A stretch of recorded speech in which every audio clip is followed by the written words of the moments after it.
Sí, bien, estamos con el doctor César Azabache. Doctor Azabache, buenas noches, ¿qué tal? ¿Cómo le va? Bueno, se ha producido una especie de terremoto, ¿no? Renunció Mario Vargas Llosa a la comisión que, digamos, diseña, crea el Museo de la Memoria. Esto pone un poco en riesgo la continuidad de este museo también, porque ya había renunciado antes Salomón Lerner, no sabemos qué va a pasar, ¿no? Pero vamos a, digamos, se ha pedido ya la derogatoria del decreto legislativo 1097, el gobierno ha reaccionado muy rápidamente.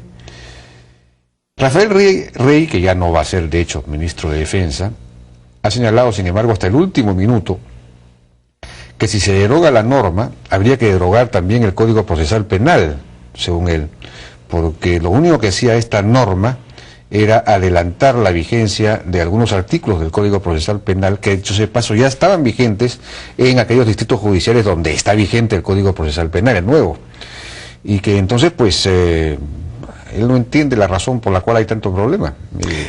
Lo que ocurre es que, quiero decirlo redundando, yo entiendo que el ministro no entiende, porque creo que si algún problema ha habido en este desagradable entuerto, ha sido, y lo comentábamos hace unos días, falta de previsión legal. O sea, a veces parece que las leyes en un país que tiene tantos índices de corrupción y de prácticas irregulares estuvieran un poco para los técnicos y las tribunas, ¿no? Este incidente demuestra que no se puede despreciar el impacto que una mala maniobra legal puede tener sobre el sistema político en conjunto. Un primer comentario que quería hacer es que creo que como país estamos pagando un precio demasiado alto por una torpeza, ¿no?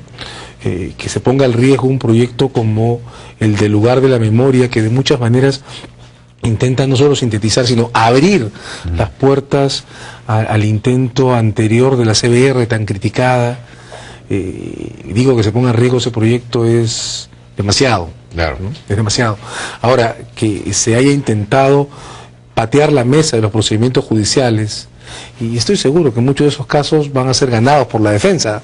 En cualquier sistema judicial la defensa pierde y gana casos, pero que se haya querido patear la mesa de esos procedimientos judiciales de esta manera era ya una torpeza innecesaria. Derogar esta ley creo que es una solución razonable, que el Ejecutivo reconozca que se equivocó, es una solución razonable, y de hecho, además, los casos, lo he dicho siempre, que deben ganarse, se ganarán. El Código tiene suficientes reglas para hacer esta ley innecesaria. Derogarla no le va a quitar nada a la defensa. Pero es cierta esta afirmación de que, digamos, de que lo único que hace esta norma es adelantar artículos del Código Procesal Penal. No es así.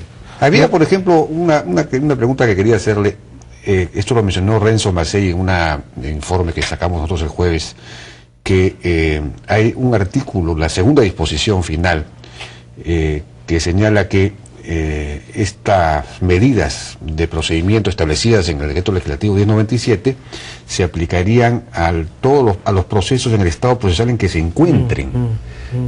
Pero eso parecía contradecir la idea o digamos el señalamiento de que solo se podían aplicar, digamos, el sobreseguimiento solo podía valer para los casos en que no se haya ingresado todavía a juicio oral. Lo que pasa es que la ley, Jaime, no se hizo cargo ni del estado de la jurisprudencia de los tribunales sobre las consecuencias del tiempo en los procedimientos, y comentábamos antes, ha habido ya muchísimos antecedentes del Tribunal Constitucional marcando cómo funciona esa regla, que la ley pasó por alto.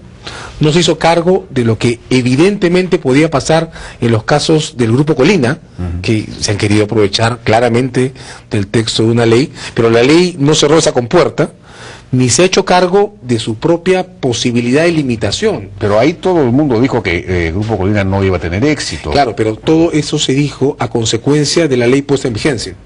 Digamos, de alguna manera, desde el propio Ministerio de Justicia se ha querido cerrar las compuertas que la ley había dejado abiertas. Pero es una ley hecha con apresuramiento, sin una revisión clara del texto del Código, sin una revisión clara del estado de la jurisprudencia del Tribunal. Y esto es más importante en términos políticos, sin una revisión mínima de las consecuencias institucionales que una maniobra de este tipo podía provocar.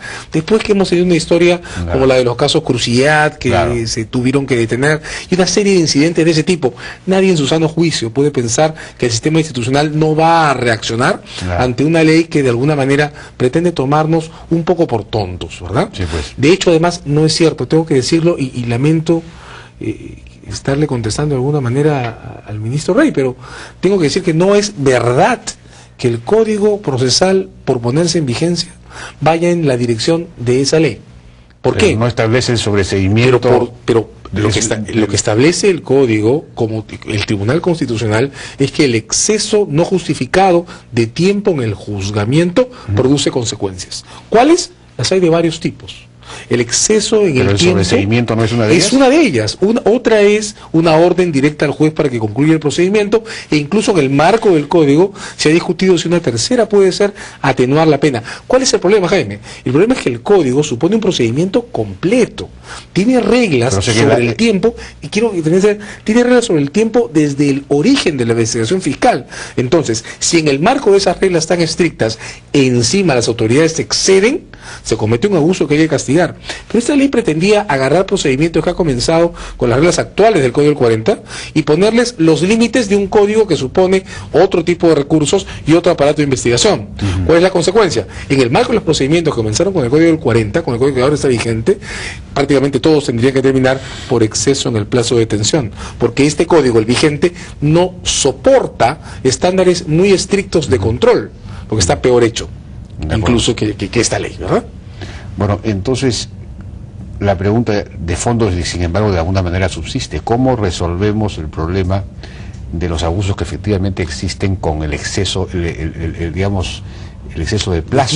Es decir, el exceso de tiempo de procesados que están detenidos en buena cuenta sin que ni siquiera se haya pasado a juicio oral, o habiéndose pasado a juicio oral ya llevan años y esto no se resuelve. Y aquí hay una cosa abusiva. Sí, por cierto, y es un problema general además. Recordemos que solo hace unos meses hemos estado discutiendo este tipo de situaciones, el año pasado a finales, con ocasión de caso Chacón.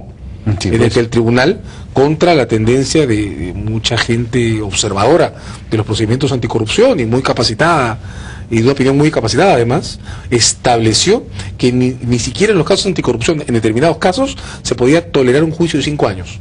De modo que es un tema que está en la agenda, no resuelto, por cierto, pero con reglas que están en desarrollo. Lo que ocurre, y que además deben aplicarse a todos los casos, ¿no? Lo que ocurre es que esta ley intentó hacer un cortapisas, una especie de atajo, ¿no?